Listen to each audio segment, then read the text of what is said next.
ladies and gentlemen, we have the honor and the privilege to have the former IBF light heavyweight champion of the world and Ring Magazine pound for pound #9 fighter on the show today, Glen the Road Warrior Johnson. Thank you for coming on. It's an honor and a privilege to have you on. Thank you. Oh, thank you, man. I appreciate it. It's an honor for me to be on as well. I'm here watching Sports Center. Good man. Good. Where are you in the States? Are you back in Jamaica? What's going on? No. I'm here in Miami. Okay. So you got a gym down there? What? You have a gym down there, or I see you're always working out. Yeah. I mean, I don't own the gym, but I have a gym that I train some fighters from, and I train some other people here, but they close it down. So we open mine next week. By next week they will open it back up. Okay, cool. Yeah. All right. Well, I've got a couple questions for if you don't mind. What happened? Sorry? Say that again. I just have a couple questions that I just wanted to run by you if you don't mind. If you're good to go. No problem. Okay, so your career started back in 1993 and went all the way until 2015. What was your key to longevity, and how did you stay relevant fighting at the world-class level all the way until the end? Well, I don't know, determination, a lot of hard work, trying to have a goal for yourself, and just pursuing it. So that's what I had, and that's pretty much how I did it. That was my drive, and yeah, I train hard and stay committed to the work. And as far as how I was able to stay relevant and get certain fights, it's just being in position. After you win a few fights and you beat certain fighters, your name get out there to people, and people keep believing that they can upset you, they can beat you or get to wins or whatever, and you keep upsetting them, and you keep winning. Then that kind of keep you relevant for a while. And then once I wasn't able to do that anymore, then I start losing some of those fights that I would normally win. Then retirement was the thing for me after that. Fair enough. Father time catches up to everybody eventually. Oh yeah, I mean, the most you can do is just train hard and hope something good come out of it, and hopefully Father time would allow you to go as long as you can based on how much work you put into it. For sure. So back in '97, you had your first world title shot against Bernard the Executioner Hopkins, which turned out to be your first professional defeat. How did you use that defeat to become world champion later on in your career? Well, when I fought Bernard Hopkins, that's when I realized that I have more growth. I needed more growth. There was a lot more for me to learn. So then I just went back to the gym and start putting in those efforts and paying more attention to stuff that I needed to get better at, because that was my first time fighting at that level of competition. So there was a lot for me to learn, and I learned those things. And it took some time to learn all of it. I started boxing when I was 20 years old, so I was a late starter. So I became a late bloomer as well. So it took a while for me to learn all the things I needed to learn. Right. I think it's safe to say you also did better as you moved up in weight as you got older as well. You kind of like matured into the sport a little bit. Yeah, I mean, moving up in weight because of age.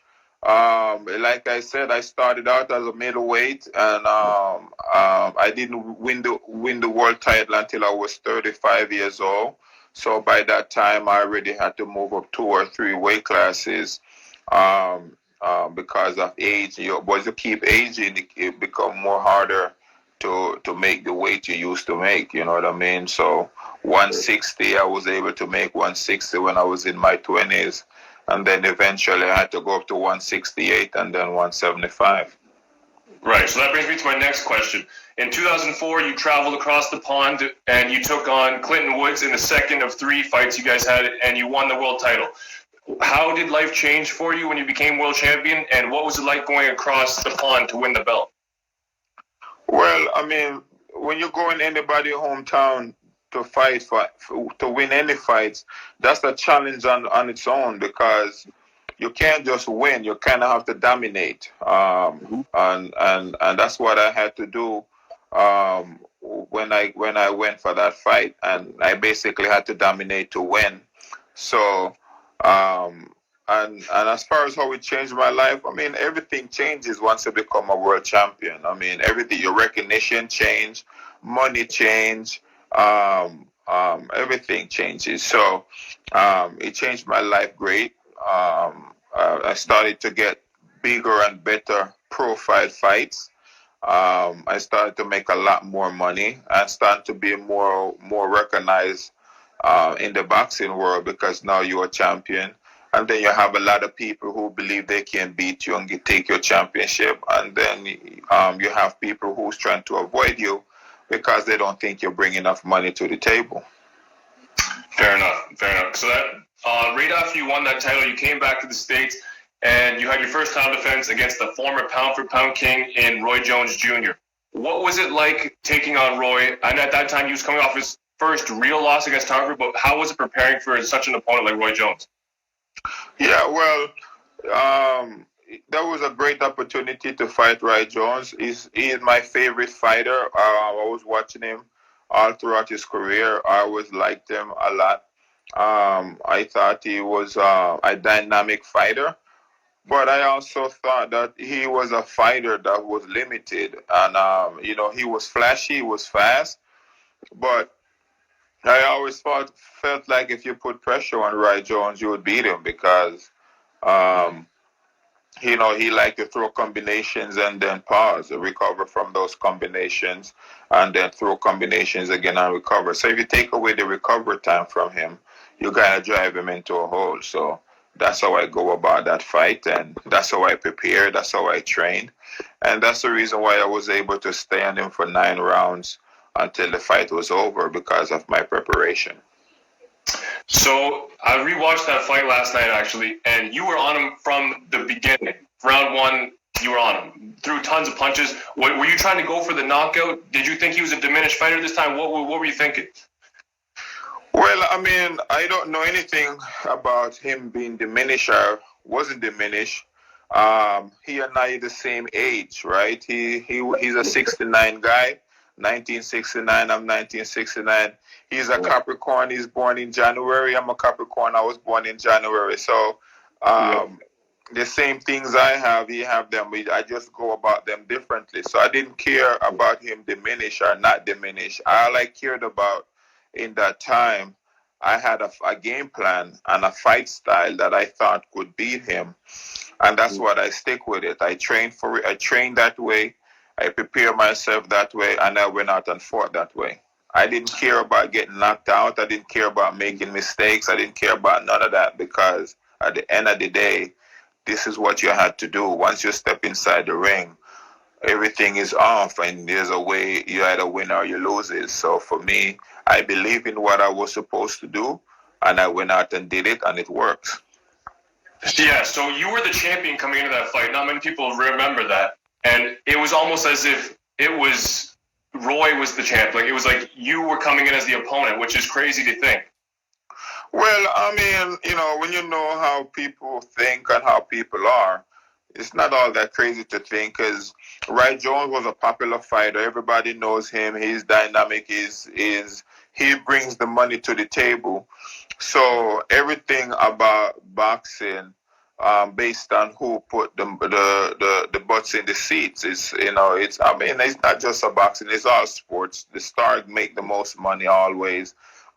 In any sport, so that's the way it is. So I understand. People was carrying on, and him himself was carrying on because he felt like it was an opportunity to win back a championship, so he can get the rematch with Antonio Tarver. So he wanted to take my belt as a bargaining chip. But it's good because that's what gave me the opportunity to fight him. So I would jump all over that chance. All right, so here's my last question about the Roy fight. When you were fighting him, was his speed what you thought it was going to be? How did you gauge his speed? Was he faster than you thought? Not as fast? Say that again? So Roy has always been known to have very fast hands. He's known for quick left hooks. What did you think about his speed? Was it anything that you hadn't seen before? Oh yeah, no, Roy Jones is extremely fast. Yeah, there's nobody in boxing at that time that was as fast as Roy Jones, and especially not in the light heavyweight division. Not in any division, but especially not in the light heavyweight division. So yeah, he was extremely fast, faster than anybody that I ever boxed with before. But at the end of the day, you know, timing beats speed. It doesn't matter how fast you are. A person have proper timing and knows how to punch and when to punch. And as you can see, I went out in that fight with a conviction. You know, I wasn't going there trying to figure out something. I wasn't trying to figure out how to fight or figure out how to fight him. I went in with a game plan, and it's either that game plan worked or it didn't. And until it stopped working, I wasn't going to change it. So it never not worked. So I didn't. There's no reason for me to change it. Right. Okay. So after the Roy fight, you went on to fight Antonio Tarver in the first of two fights. I believe that was also in 2004. So that was the year you were at number 9 pound for pound on the Ring magazine list, which is absolutely crazy. What was it like fighting Tarver? And when you guys split those fights, why didn't you ever have the trilogy fight? Yeah, I mean, it was good. I actually thought Tarver, I know he was big, but I thought he was so slow. I thought that fight would have been an easy fight for me, you know. So I went out there extremely confident because I never thought Tarver can compete with me. But the thing that I didn't take into condition is the size. So he's not very skilled. He's a big guy. He's tough as well. He can take a pounding. So he used all of those things to his advantage, which is smart of him. That's why he takes his time. He's not in a big rush to do anything. He takes his time and he pick his punches and stuff.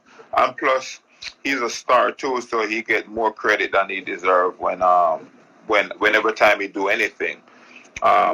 But in that fight, I was just so committed because I didn't want to come out as a guy who only have one great fight and then after that didn't do anything. So I wanted to come out and make sure that I was able to win that fight without no one have any questions. So I went, I fought it hard and stuff, and I won it. And then I hurt my elbow, and I had to take some time off to get a surgery on it. True. And why did that trilogy fight never happen though? Huh? So you won the first, he won the second. Why did you guys ever fight the rubber match, the third fight? Because he didn't want it. He was scared of doing the rubber match. He feel like he might not win that fight. So he had to do the second fight because he lost the first.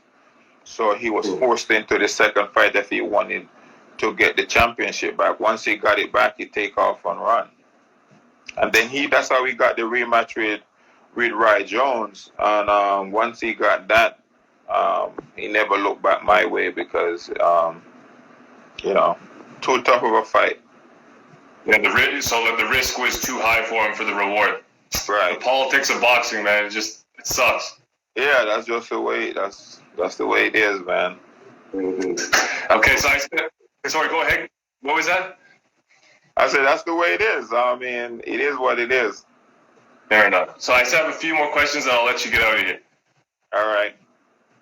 Okay, so when you look back at your career, you fought everybody. Who do you think was the best fighter you ever faced? Well, I mean, I don't know if he's the best fighter, but I know he's the one who gave me the most trouble, and that's Bernard Hopkins. It might be the fact that I didn't have enough experience at that time, but he totally dominated when we fought, and he won that fight. I think in my mind so easy I never thought anyone would be able to fight me and beat me so easy at any point in my career, and he did it. So yeah, he remained to be the most difficult fighter that I ever fought. I think it might have more to do with the fact that I didn't have the experience I needed at that time. But I mean, I sparred him afterwards in the gym, and it was easy work. But at the time when we fought, it was hard. He was very experienced. It was very difficult.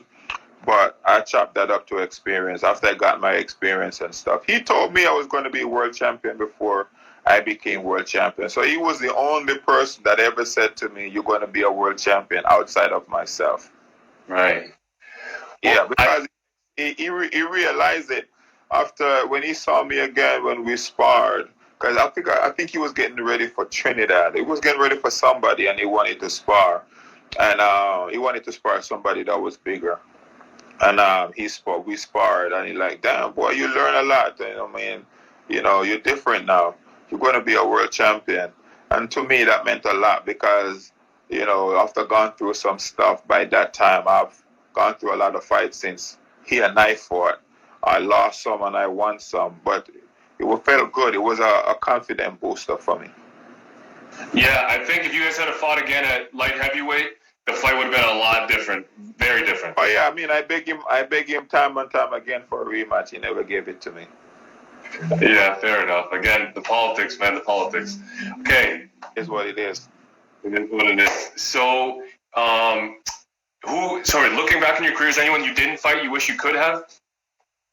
I mean, there's only two fighters in my era that I didn't fight. I mean, I don't have any real regrets about not fighting them, but yeah, but there's only two fighters I didn't fight, and that was James Toney because he moved up to weight, and the guy from England, what's his name, Joe Kazagi, because he keep on pulling out of every time we supposed to fight, he pull out. We're supposed to fight 3 different times, and he pull out all 3 fights. So I just kind of whatever about that, and then moved on with it.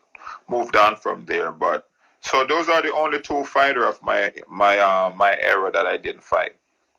I knew you were going to say James. I just had this feeling because when you look back at that era, it was you, Roy, Tarver, Montel Griffin, and James Toney were the 5 guys that were, and Bernard Hopkins, moving up in weight, and you guys all fought each other, and you just and Toney just never worked out. Yeah, James Toney eat his way out of the weight class. Fair play. Anything else you want to tell your fans before we let you get out of here?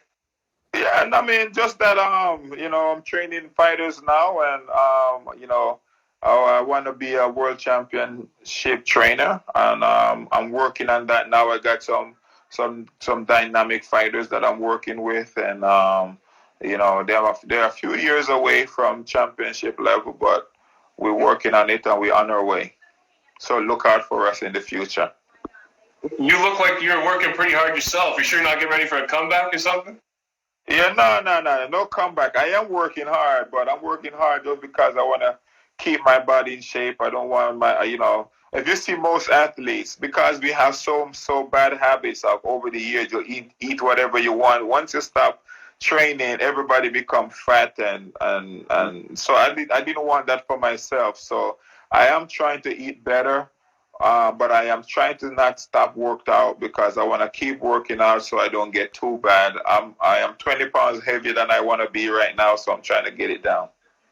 Gotcha. Well, we appreciate your time, Glenn, and thank you very much. I'll let you know when this video is out. I'll send it to you, okay? All right. Thanks, bro. Appreciate it. Thank you very much.